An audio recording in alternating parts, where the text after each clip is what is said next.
Want to stare at nothing for a sec?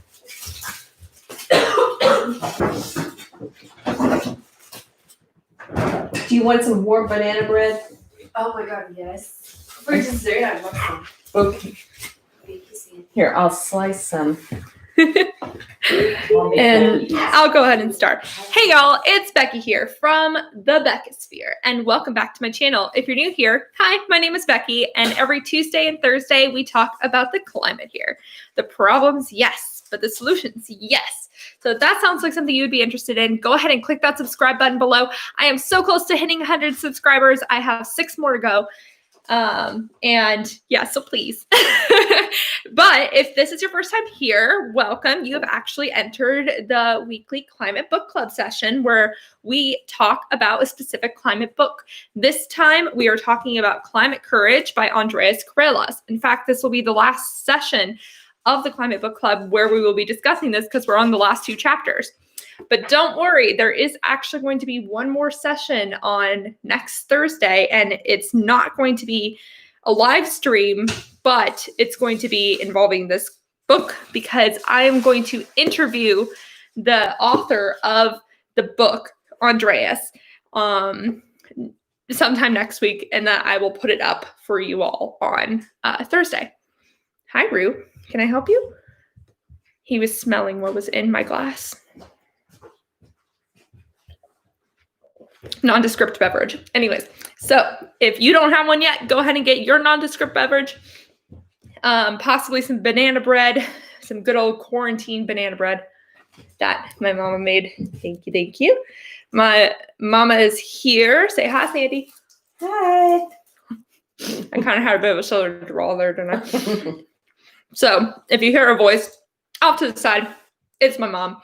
She has been reading the book with me, and she is there so that I'm not just talking to a screen, because if y'all saw what happened last week, I can be a bit of an awkward turtle when I don't have anyone around me. And my mom's really good at telling me to like stop rambling. So it's a very important job, really. All right. So without further ado, we're going to talk about the last 2 chapters of Climate Courage, chapters 9 and 10. So chapter 9 is called Gratitude, Simplicity, and Service. And here it is. And because it starts with a quote, each time we are going to read the quote because I always like the quotes. And this one is, "We are here to awaken from the illusion of our separateness." And that's by Thich Nhat Hanh. That's pretty good. Yeah. Thank you. I don't know who that is. I feel like I should. I'm sorry. If you know who it is, please let me know in the comments or the live chat going on. This is Rue. I just want you to know that. Okay. So gratitude, simplicity, and service. So the last 2 chapters really get more into the not philosophical, but societal side of things, I guess. Hi, Izzy. Nice to see you. Oh, yep, there went Rue. Izzy also says, hi, Becky's mom. Hi, Izzy. All right. So, yes. So the first part that I want to read is a section by environmental thought leader Gus Speth. This is on page 156 if you're following along. Oh, and I guess Becky too. Thanks, Izzy. Mom, you don't know this, but we're going to catch up afterwards, which is fine. Oh, good. Yeah. She's an old college roommate for anyone else. Okay. Anyway, so this is the part that I am going to read. It's by environmental thought leader Gus Speth. And he said, quote, "If today's growth and capitalism are delivering high levels of life satisfaction, genuine well-being, and true happiness to societies broadly, then there would be scant chance for real change. But if what we actually have is spiritual hunger in an age of plenty, there is a large space for hope. A system cannot deliver the well-being of people and nature." The system that cannot deliver the well-being of people and nature is in trouble. It invites ideas and action that are transformative. So basically what it's saying there is that if everything was perfect and dandy, it would be really hard to get anybody to move on anything. But luckily for us, the world's kind of shit right now. So therefore, we have a lot of opportunity to move and a lot of momentum to push things in the right direction. Yes. And another part that I found super interesting is that apparently the Chinese character for crisis is a combination between two symbols, one for danger and one for opportunity. I actually attempted to draw the little symbol right down here. So apparently this part right here is for danger and this part right here is for opportunity. And it's so appropriate. It makes the climate crisis term so much more appropriate than I thought it was before. Like, I thought it was a good term and stuff, but it was kind of like, I don't know, disaster sounding, right? But to think that crisis is the combination between danger and opportunity makes it so much more appropriate of a term. So I thought that was a fun factoid. And he goes on to talk a bit more about what Gus Beth was talking about in terms of how things are going and why it's a good time for us to move. And I was thinking about that and wondering if in the 80s, when we first heard about climate change being an issue, if people weren't as displaced feeling as they are now. And that's one of the reasons why they didn't move on it as fast. Mm-hmm. I don't know if that's true or not. I think it depends on who you talk to about it because there was a lot of racial tension still in that period of time. There was a lot, but there wasn't as much economic tension, I think, because now we are in a state where we're almost as bad as we were before the Great Depression. And that's pretty unrestful. Mm-hmm. Mm-hmm. It's for checking out the banana bread. Yes. Sorry. I'm having to do it. It's okay. Can I have some more? Yeah. Thank you. She feeds me banana bread to keep me going. All right.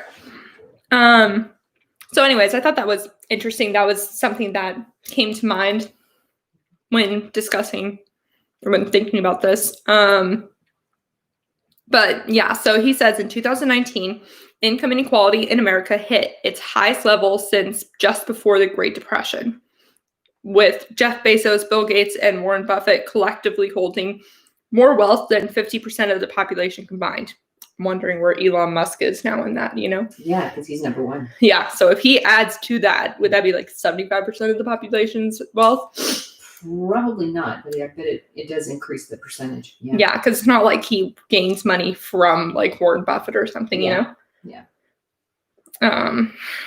Yeah, so not good. And then he also brings up, that as of January 2020, the opioid epidemic has claimed 700,000 lives since 1999. The suicide rate is higher than it's been in the last 70 years. And the obesity epidemic now affects over 70% of Americans. And this is not even to talk about the pandemic. Mm-hmm. So needless to say, we're not doing so hot as a nation at the moment. And I also found this interesting. According to 2018 study by the World Economic Forum measuring happiness around the world, the U.S., despite having the highest gross domestic product, GDP, in the world, also has the highest percentage of people taking antidepressants. I'm not surprised by that either. And I've talked to several people who have moved to the U.S. from other countries, and one of the first things they say is this place is stressful. It's opportunistic. There's Mm-hmm. more opportunities, but it's also super fast paced and very stressful. Which And is why I love this chapter so much. Yes, which is why this is a good chapter, because then he goes to talk about basically taking a step back and going back to the basics, kind of. If you've seen the Minimalist documentary on Netflix, it's kind of those vibes that he's trying to talk about. And I want to say one other fun factoid. The average American spends over 11 hours a day listening to, watching, reading, or generally interacting with media. And I felt personally targeted. Anyways. And the World Economic Forum continues to go to talk about how psychological evidence shows that the relationship between consumption and personal happiness is weak. It's not. It's not like, basically that's fancy way of saying that things don't bring you happiness, you know? Worse, two sources of human fulfillment, social relations, and leisure appear to have withered or stagnated in the rush to riches. Thus, many of us in a consumer society have a sense that our world of plenty is somehow hollow.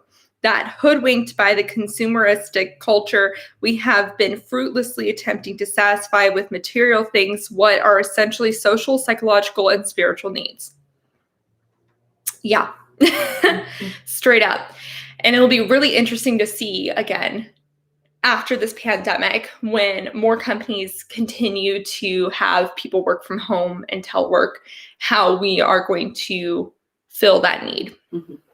Yeah, because I think it's good, and I think it's environmentally good that we are going to have more people working from home that way. But it could be psychologically detrimental depending on how we arrange it, Mm-hmm. which is why I think coffee shops will thrive. Yeah. And good too. Highly recommend. They're actually how the world goes around. Mm-hmm. And they can be found in a bush. So,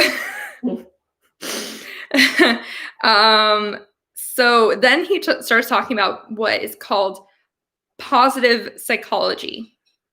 And Izzy, you being a psychology major, and if Hannah's watching too, let me know. Have you heard of of positive psychology? And if so, what are your thoughts on that? So it's especially appropriate that you tuned in today. But some of the main people that talk about it are Mihaly. Oh, That's a long last name. That's Don't a long even last try. name. Here, I'll show you guys that last name. And Angela Duckworth and Sean Aker. Izzy says Hannah was talking during your question. What a creep. Sounds about right. My question was from both having psychology backgrounds. Have you heard of the term positive psychology? And if so, what are your thoughts on positive psychology? Yeah. So that's my question. I'm going to keep talking, but I will stop when I see a response. Yeah. So he then in this chapter goes on to say some of the three main things that we need to do in order to reconnect with community and move away from the materialistic living style that we have seen from different experts. It's not working. As he said, I'm totally not Googling it now. Well, let me know what you think. So he says the three main steps is 1, cultivate gratitude, 2, choose simplicity, and 3, focus on serving others. And those are good. Those are really good. So the first one, gratitude. The psychologist whose name I cannot pronounce has a good quote and says, happiness does not depend on outside events, but rather on how we interpret them, which is similar to other phrases that I've heard. You know, it doesn't matter what actions it is. It matters how you respond to them, you know, like it's all in your head, which can be damaging if you take that too far, but it's a useful thing to remember that you're in control of your own emotions. Izzy says, it sounds cool. I like being positive. Me too. Sounds great. Yes. Izzy says, where can I get one of those mugs? Good question. I got it from my friend Alana for a Secret Santa gift. She made it custom for me. So if you help me hit 100 subscribers, we can talk about that more later. Oh, hi. That's Hannah. Yes, Thoriana. I want. Yes, I will let you guys know once I hit 100 subscribers. I don't know. Yeah, so then they also talk about how there's a Japanese term that embodies the spirit of perfection in imperfection and taking pleasure in the imperfection, which is called wabi-sabi, which I think is a great name. Mm-hmm. Hannah says, we are 3 of your viewers, by the way. Oh, there's more viewers. That's good to know. There's 5 right now. Wow, thank you. Thank you. Wait, 3? Wait, who's the 3rd? Okay. Okay, so one way to focus on gratitude is save money. So instead of, working on getting more stuff, you focus instead on events and Being content with what you have. Yeah. Oh, Dragonfly's account is following me. Oh, that's cute. Thank you. I should have Rue follow me too. That'll get one up. Less stress. Just have less stress. No, that's not what he's saying, because obviously it's not a thing. But don't be stressed about like having not enough money, not enough time, not enough space. Obviously, this is like assuming that all your needs are met, hierarchy of needs. You're allowed to worry about money if you need to worry about money. But he's also saying just cultivating gratitude is an antidote to stress. Mm-hmm. So trying to have gratitude in your life, which means being thankful for what you have. Yeah. And if you are if you are a person of faith, that might mean going back to praying before food, giving grace and stuff, because that really forces you to just sit and think about what you have. Another thing that he recommended is gratitude journaling as another good method. That's a really good one. Yeah, I'm going to start doing that. Yeah, I think that's really. We'll see if it happens, but it's a goal of mine. I did meditate after reading this chapter, by the way. Okay. He reminded me. Yeah, and then he reminds us that a good deed has sort of a domino effect. You do that for one person, and then it keeps going. Hannah, are you saying that you do meditation or a gratitude journal? That's cool that you do one of them, though. I think you do gratitude journal words. Gratitude journaling. Yeah, both. Good for you. So that's awesome. And I'm working on figuring that out because I really do want to not be one of those Americans that use antidepressants. Working on it. Yeah. And so then that leads into the next one, which is simplicity. And in simplicity, we have far too much of material stuff and not enough of social relations, leisure, community, quality time with people in our lives, taking time for ourselves and enjoying the fruits of our labor. It's super interesting. I know so many people, including me to some extent, who work so hard for that future time where they'll get to relax. And because of that, we waste our whole lives just working. And Americans especially are terrible about that, I think he mentions later, Americans work more hours than workers in any other Western country, take less vacation, retire later, have less parental leave, and set far fewer boundaries between work and personal time. Yeah, I might have brought my laptop into bed today. So I need to work on that. Yeah. And I want to read the book Voluntary Simplicity, because that sounds super interesting. He recommends so many different books and stuff, and there's a lot that I have like highlighted. Another one that I thought was really cool is where is it?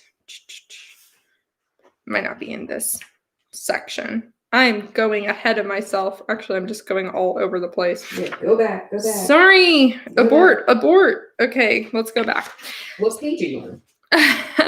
I am now going to go to page 165, which So he talks about also decluttering and mentions Marie Kondo and how he loves that that's a method. My only critique with the decluttering thing is that the secondhand stores are already completely overwhelmed. So seriously, so if we want a method or if we want to decrease our stuff, one, that means that we have to get better at not buying new stuff when we get over our little minimalism tendencies. And we also need to find better ways of either giving it to someone else who needs it more in a more direct way, or finding better ways of disposing items. Because unfortunately, that's now resulting, like after the Marie Kondo thing, like immediately all secondhand stores were like, people stop. Stop going through your closets. We don't need more. Hannah says, can you declutter my room again, please? Yes, I'll work on that with you. And then I get some nice stuff. I always get nice stuff. I still have things from her closet last time I decluttered. Yeah, so he talks about decluttering, and then on page 165 he talks about decluttering our schedules, and that's where he talks about the American never taking a break. And philosopher Alan Watts says, what's the point of all of our toil if we don't enjoy our lives? Yeah. And I think it will help as hopefully we get to a point where creativity is more valued in our job sphere and innovation, and through possibly like, working online and entrepreneurship in that way. Hopefully people will then enjoy their work more, because I don't necessarily agree with the idea that everybody needs to completely separate work from the rest of their life if their work is something they're passionate about, so. Yeah. But it depends, because not everybody can do a job that they're passionate about, right? So, and then he talks about experiences, which he encourages using money on fun excursions and trips and events instead of items, which I'm definitely trying to do more, and it's a good thing to do. Younger generation does a better job of that. Yeah. Though COVID kind of hurt that one a little bit, just a tad. Though I escaped a little bit. Just a tad. Nature. Speaking of escaping, nature. So that's another way. I think it's also good just from an environmental perspective to appreciate nature more, because we have definitely gotten to a point where we're taking it for granted quite a bit. And we need to reconnect with nature. In order for us to move towards actual sustainability, it has to be a mindset shift too, which is hard for a lot of people to hear. We want it to just be a capitalism shift, but unfortunately we need to be a mindset shift as well. And he then talks about spirituality, creativity, and self-care, which then he goes and talks about meditation. He talks about mindful practices, and how there's like studies from Harvard, Yale, and Johns Hopkins that have been studying the benefits of meditation and mindfulness practice. And they have found that even like within a month or two of doing it, like it drastically helps people decrease stress and increase their concentration, which is great. And then he talks about maker's mindset, which then he quotes again the guy whose name I can't pronounce, because apparently he's famous for his theory of flow, which is basically the period in which you're doing something and time escapes you because you're just so involved in it. And basically, we need to have more of that, more passion, basically, more passion in our daily work, more passion for the stuff we do, and doing things we love if we can, Yeah. And he also talks about the DIY mentality. So focusing more on fixing things yourself, or loving what you already have, or slightly remaking it in a certain way to make it feel new again, and keeping things as long as you can. I believe that I'm trying to remember who they sued, but there was a group of guys who sued a company for taking the right of fixing things from them. And I know Apple has a huge problem with that Mhm. because they have made their products so specifically made that it's actually, I think they've made it so it's illegal for you to go somewhere else. You have to go to an Apple store in order for it to get fixed.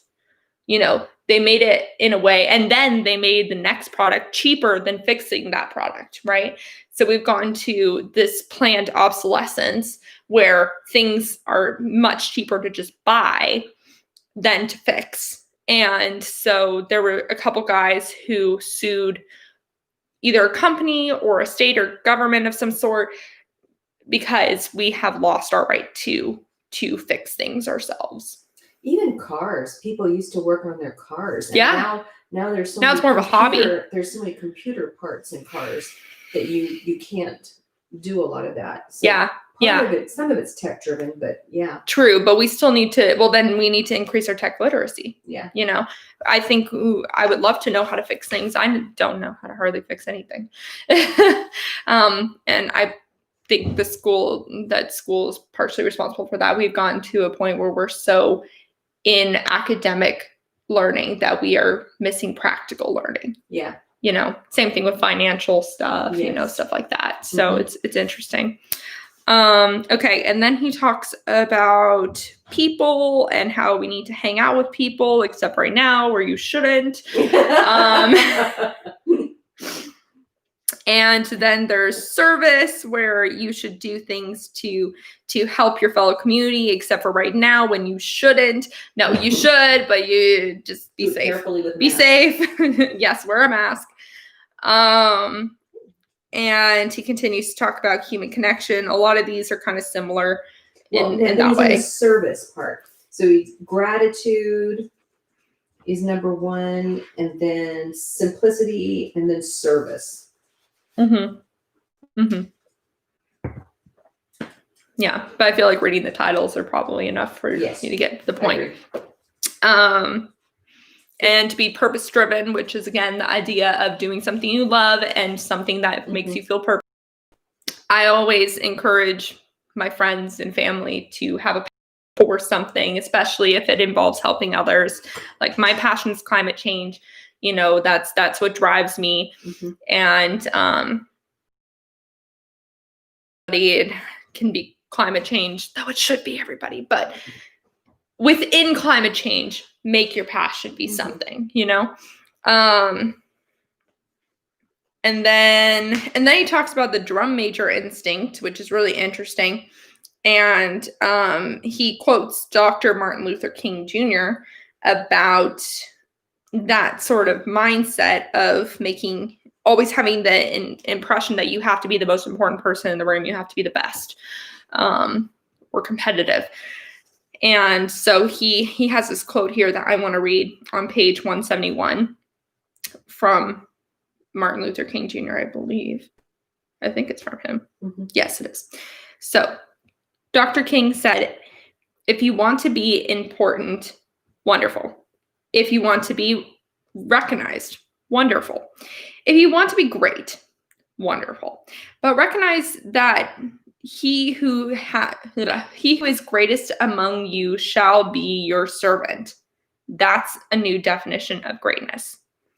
By giving that definition of greatness, it means that everyone can be great because everybody can serve. You don't have to have a college degree to serve. You don't have to make your subject or your verb agree to serve. You don't have to know about Plato and Aristotle to serve. You don't have to know about Einstein's theory of relativity to serve. You don't have to know the second theory of thermodynamics and physics to serve. You only need a heart full of grace, a soul generated by love, and you can be that servant. And so I liked that. Mhm. And that I think applies also to climate change.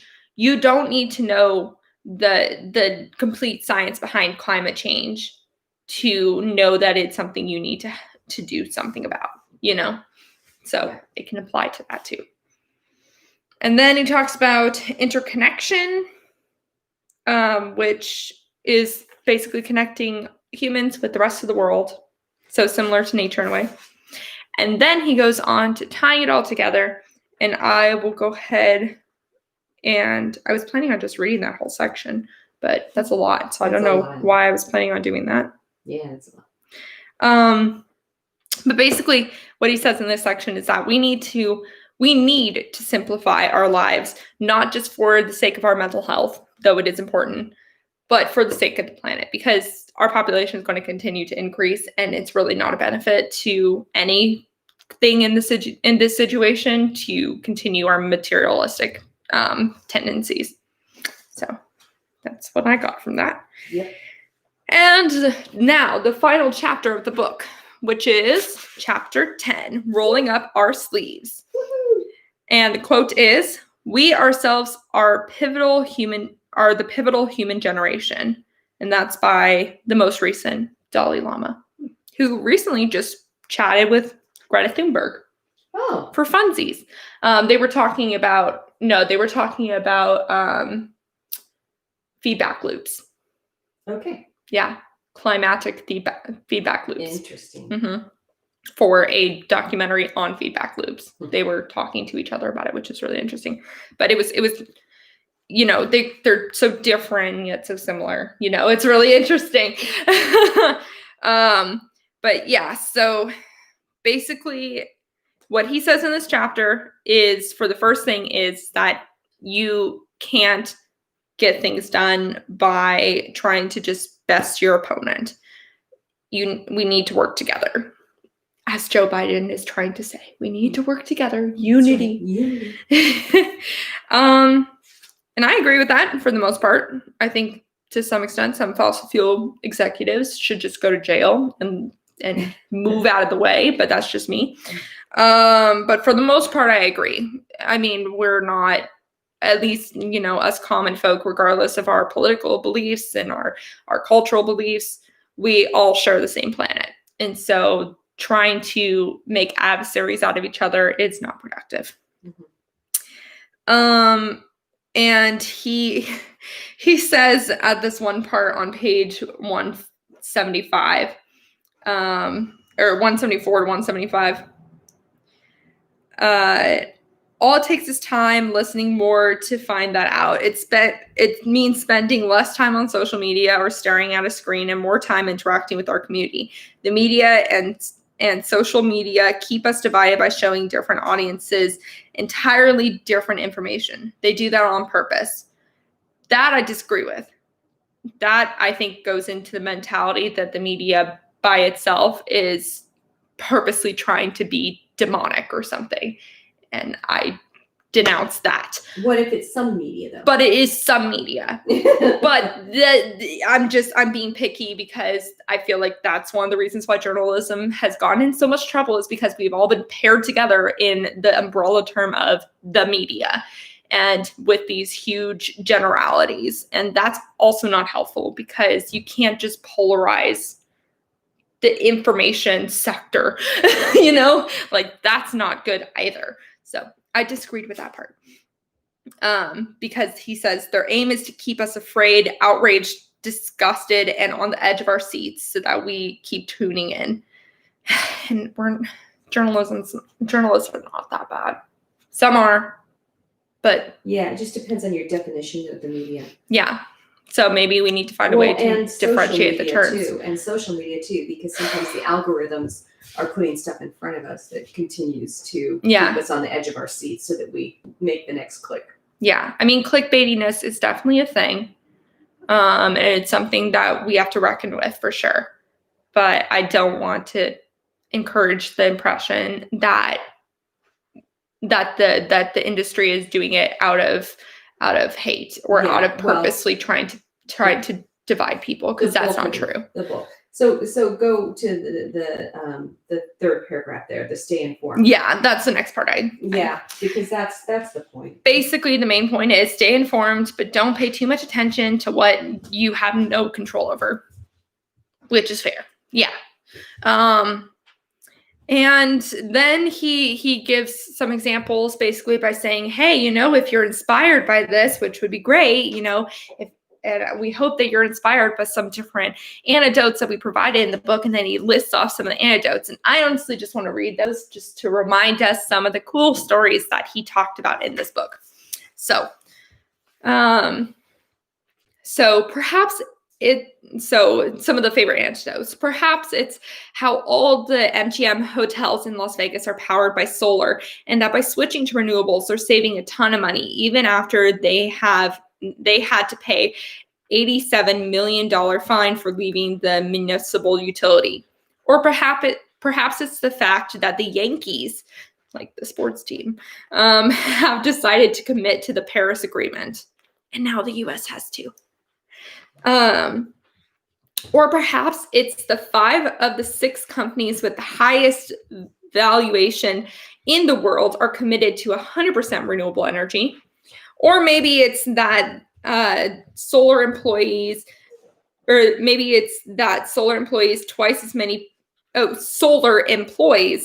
as many people in the power sector as the entire fossil fuel industry. Or maybe you're excited by the fact that the cost of solar has dropped to 70% in the past 10 years. The fact that even fossil fuel companies predict solar will be the dominant energy source within 30 years. Or the fact that 100% clean energy will save Americans $1 trillion per year. Or maybe you want to share with someone the story of how Sally Bingham transformed her life by enrolling in college at age 45 so she can go to seminary, become a priest, and lead a movement of green faith communities. Maybe you loved the description of how Republican Mayor Dale Ross's city of Georgetown, Texas, is the second city in America to be 100% powered by renewable energy, and how he fought to make it that way because it was the cost-efficient thing to do. That's my favorite. I know that's your favorite, I could tell. Or perhaps you were impressed by the fact that the Department of Defense switched to solar energy on the front lines to save lives of American soldiers. Perhaps you didn't realize that the aftermath Hurricane Maria, Puerto Rico decided to completely reimagine its electrical grid and commit to 100% renewable energy with a resilient system of community-based mini-grids. It's that one for me. I do like that one too. Yeah, I didn't know that they were doing that. No, because the U.S. does not report on Puerto Rico issues enough. Let me just say. We don't really report on much Hawaiian issues either, though. Or that Solar Richmond and grid alternatives are teaching unemployed, at-risk youth from historically disadvantaged communities to become solar installers. So those are some examples from this book. There's many more where that came from, of how we are already moving in the right direction, which is really good. So we're no longer feeling as much like we're against the current like we used to. And so then he encourages to take action. And that there's something for everyone. And one of the first things you can do, and this is what I always say, is talk about it. Talk about climate change. Talk about it every day with everyone. Be that obnoxious person, but not necessarily in an obnoxious way. Just, it's like how I randomly bring up Taylor Swift in every conversation. Probably it pisses off some people, but for the most part, might get some other people to listen. Who knows? But honestly, it's a problem. It's climate change is a dilemma that everything is connected to. There is always a through line to the issue of climate change. And regardless of what you're interested in, if you care about racial justice, climate change disproportionately impacts people of color. If you care about the economics, climate change is going to screw our economic system if we don't do something about it. It's way more expensive to fix after floods and hurricanes than it is to fix climate change. Yeah. So there's always a place where you can talk about it. If you care about national defense, it is a major national defense issue.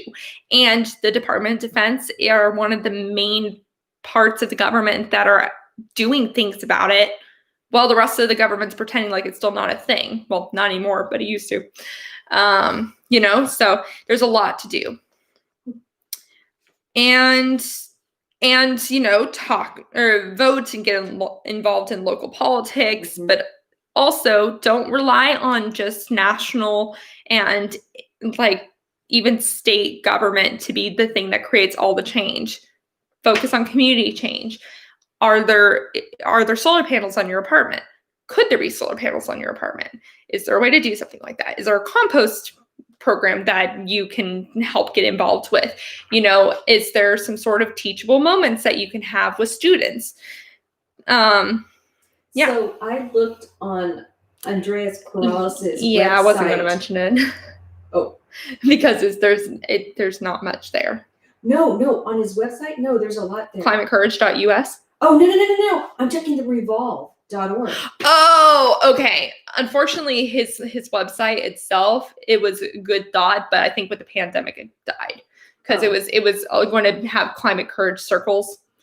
But that's okay. That's okay. It can start back up again. It's really hard to make a movement start. And just because that one website might not be thriving, there's many websites that he has encouraged. So I went to the Revolve website. The Revolve website, which is he's the owner of Revolve. Yes. CEO. And it was very interesting because you could see where there were efforts to put solar panels on nonprofit buildings and things across the United States. Yeah. And there's none here in Monterey. So we can become a solar ambassador here in Monterey to try to put solar panels on things. On nonprofits specifically. Yeah. But that's really cool.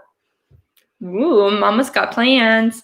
Well, see, that's his third bullet under accelerate clean energy adoption. Yes. And also, if you have a home and you're able to put solar panels on it, do it.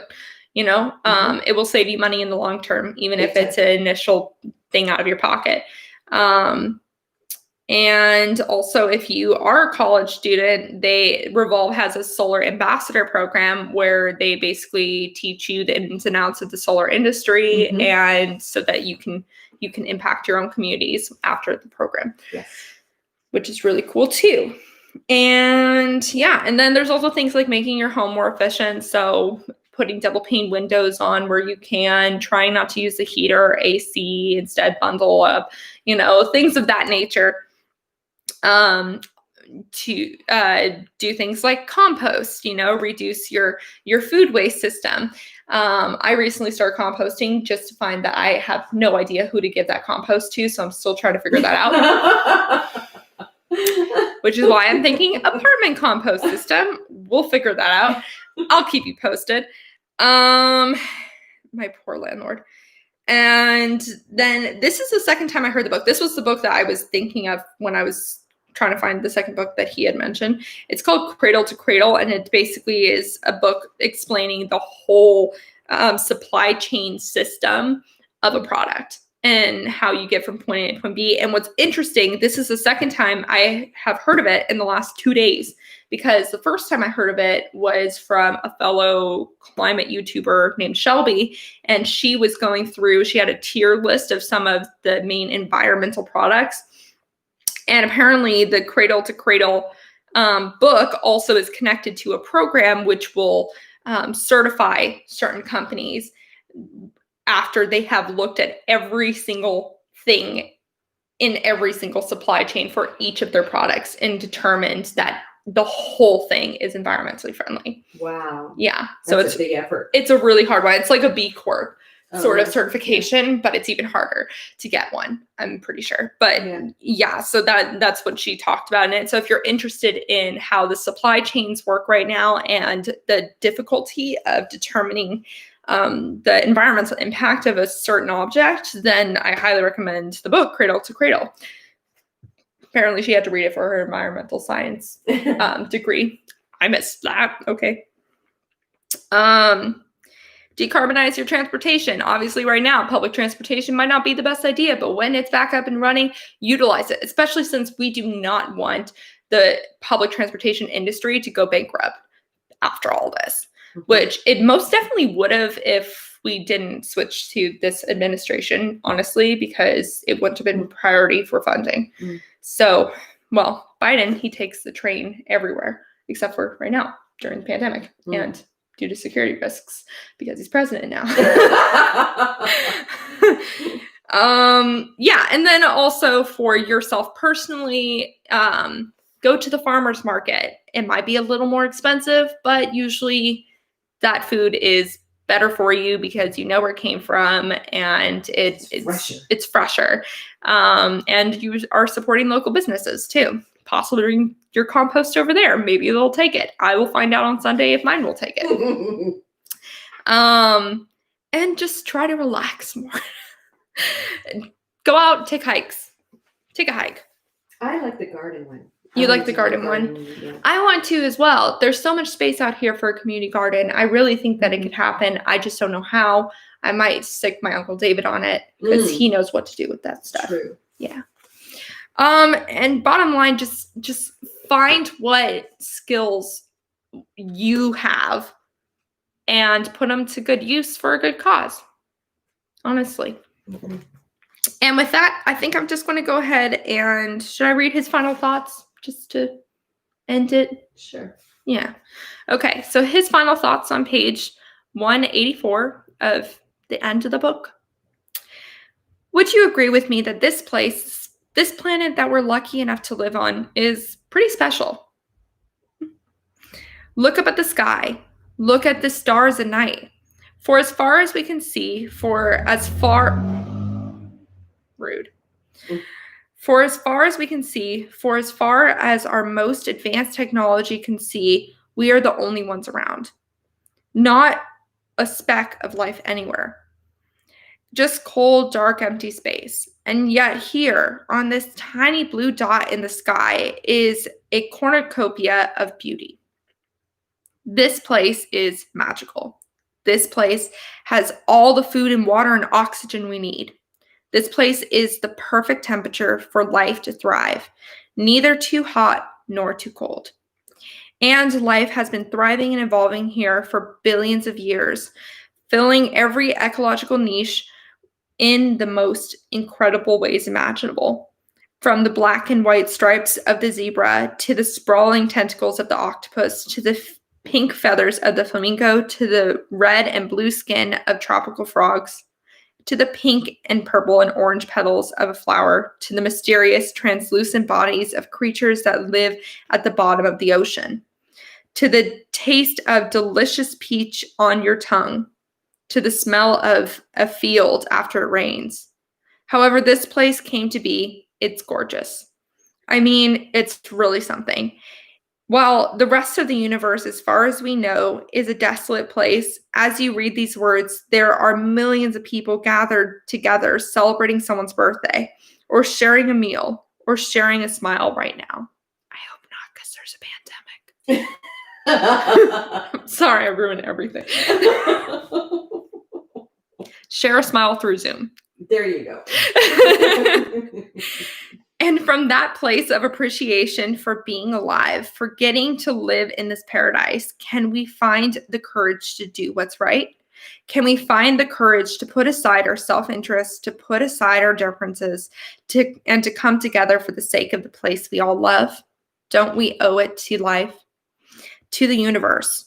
Don't we owe it to the land, to the seas, to the air, to all the living things that share this place with us for all they have done for us? Don't we know that it's not just about us? As environmental activist and Buddhist scholar Joanna Macy puts it, to be alive in this beautiful self-organizing universe, to participate in the dance of life with senses to perceive it, lungs that breathe it, organs that draw nourishment from it, is a wonder beyond words. And it is, moreover, an extraordinary privilege to be accorded a human life with self-reflective consciousness that brings awareness to our own actions and the ability to make choices. It lets us choose to take part in the healing of our world. If we get through this crisis successfully, if we successfully create a clean energy powered world that no longer produces waste or pollution, but rather creates abundance, that generates the earth rather than depletes it, then we can live in a world without scarcity and create harmony between humans and the rest of the world. And if we achieve this, wow. In a world of clean, abundant energy, we can choose to create a world free of poverty. We can choose to create a world free of war because we'll have more than enough for everyone. That's the opportunity in front of us. Call me an idealist, but I believe that if we put our shoulders into it, we can get it done. And frankly, as an American, I welcome the challenge. Has there ever been a challenge we've put our full attention to as a nation that we weren't able to overcome? A goal we couldn't accomplish? If there's one thing that America has, in fact, you might call it our specialty, it's grit. We're a tedious bunch. Tenacious. Tedious. I ruined the moment. It's a tenacious bunch. And now, my friends, it's time to get gritty. It's time to move past talking and get our hands dirty in our communities, saving the world, this incredibly special place where you and I magically arrived, this paradise we're lucky enough to call home. The end. Yay. Okay, so let's get to work. We have a lot to do. A lot to do.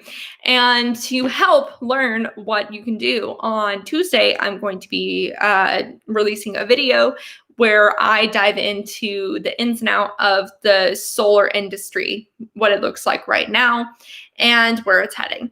So feel free to join me on that. And yeah, thank you so much for coming to my TED Talk. No, coming to the Climate Book Club with Climate Courage by Andreas Karelas. Again, if you haven't got this book, get it. It's a good book, honestly. It's amazing. The writing is so smooth, as Rahul says right here. The writing is so smooth. It's a really easy read. Yeah. And it is really packed of very, very important information, very encouraging information too. Yeah. So, yay. I'm courageous and hopeful, but yeah, courageous about the climate because we have to be. Mm-hmm. And yeah, so I'll see you all later. Thank you so much for coming. And yeah, remember to talk about the climate every day. Bye. I'm leaving. Bye.